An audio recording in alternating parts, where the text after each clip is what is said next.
What's going on, boys and girls? Welcome back to another Final Fantasy VII Evercrisis video. Alright guys, we're going to be covering this balloon fight that everybody seems to be having problems with. I got a lot of comments from people needing guides on the Mad Anchor. So I'm going to explain to you guys how this fight works. So I'm going to go back a second here.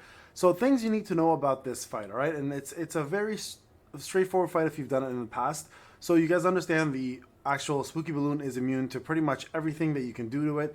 The point here is to get this enemy down to the lowest possible HP before it does its maintenance, and then it breaks down, and then you actually do your move. So the whole point here is to bring two type of characters, a thunder character or a wind character, or both, right? You do want to do both. So you want to both make sure both elements are there. The rest doesn't really matter. So here's my setup, just so you guys are aware. Wizard Staff, Fairy Tail, Aurora, and then I have just Thunder in case I need to use it as the opposite. There's a couple different things there to make magic go up as high as possible for Aerith. And then for Sephiroth, it's the opposite. It's going to be physical attack, because I brought him with Dark Heavens, Glaried, and then a couple stat sticks here. And Ramuh here is to finish off the fight.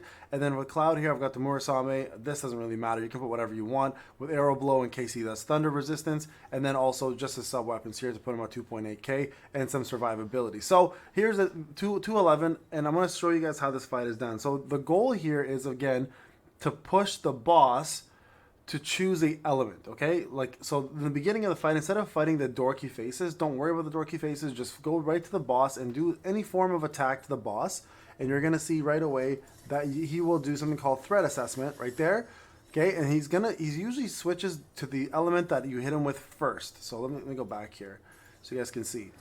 So wind barrier, okay? So now you guys can see here, the wind barrier is the move that he's gonna focus on. So here we're gonna go ahead and kill these guys off quick. Sorry, I did the wrong move on them. So dorky faces are going to die next. You can completely ignore the dorky faces if you want and just focus on killing the boss, okay? So here, he's going to be weak against Thunder now instead. So you want to actually go ahead and heal.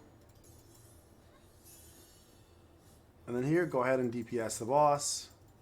Try to get him down as low as you can. Of course, that's the goal here. Again, he's going to go into maintenance mode the moment that happens. And you're going to need to heal a lot, okay? So this is the thing. Like, it's going to hurt no matter what you do or what you say. You're going to get hit by this thing. I know the power shows that it's low, but he still does hit fairly hard.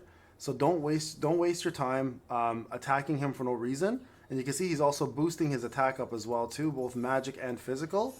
So Gale Pistols again, defend when that happens, and then you go through it. Now you guys can see here the wind damage is gone like crazy here for him. So again, heal through. And then go ahead and cross slash here. Do a little bit of extra damage. And the goal again is to push him to as low HP as possible with as much damage that you can push out, okay? Alright, so let's go ahead. He's gonna do his next assessment very soon. And that's the thing, it's all a DPS race. Okay, if you don't DPS race this, you're not gonna win this fight. So now you're gonna see he's gonna put another buff on himself. It could be wind again, or it could be thunder. So we'll see what he does. Before he does that, even just do this. Get some extra damage in there. Again, the goal is to push him until he does his breakdown, right? And then the breakdown will be what forces him to choose a barrier, or not choose a barrier, sorry, go down to nothing HP wise. There we go. Get ready to heal. And then just thunder damage at this point, okay? So that's kind of the goal here, guys. You just want to bring him down to maintenance mode as fast as possible before he does way too much damage on you. Heal here. And with Sephiroth here, you can do a couple different things, right? You can do different attacks, like sweeping slash in this case, or if you have a thunder on him, give him a thunder attack. And there's the begin maintenance portion, okay? This is what I was talking about. So when he does this, he self-restores and he shuts down. You're going to see full health now, but everything gets shut down, okay? So watch. Save all your attacks here. There's the breakdown. And then here you just want to go crazy on attacks. Even with Aerith, just throw in Aurora, whatever your strongest spells are, just cast at this point. Okay, keep going, keep going, keep going. At this point, defend. Arm sweep's coming up.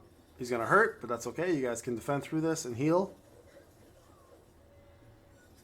And it's not an easy fight, by the way. I know a lot of people may have thought this, because of the power level, the fight is easy. It's just a DPS race to get to this point where you have to make him reduce the amount of damage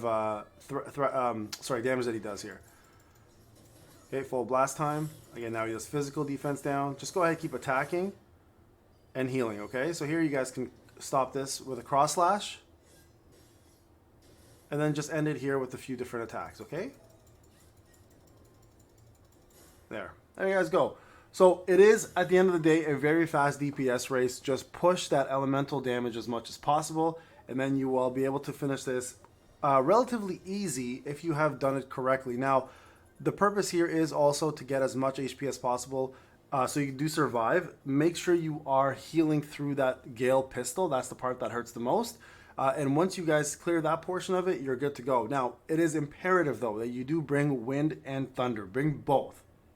Because you don't want to have only one element that he's shielding completely against, and then you're only doing physical attacks. Physical attacks don't do enough damage to it, and you cannot remove the magic attack up and the physical attack up portion of it. Now, another thing real quick to note as well too, while you're doing this, the bombs themselves do not do the what's I was gonna say? Don't do co-op, okay? If just so you guys are aware. Co-op mode is not going to give you the most amount of EXP even on one character. It's the same EXP for co-op as it is in single mode, okay? So if you're doing co-op, you're only focusing on one character, which is unfortunate. You could be leveling all three of them at the same time, so you should be doing that at all times, guys. So all three characters should be focused on, and don't waste time doing just one character at a time, all right?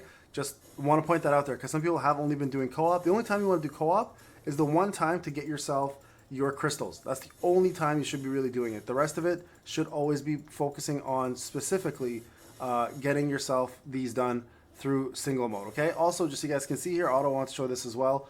Auto mode is going to cause problems. Make sure that you actually bring character character weapons that can actually break sigils at a higher rate, okay? So, for example, those ones there were slow. So if I bring this time golden bombs and I read to my characters, right? Here, I want to show you guys this real quick. Right here, you want to bring circle.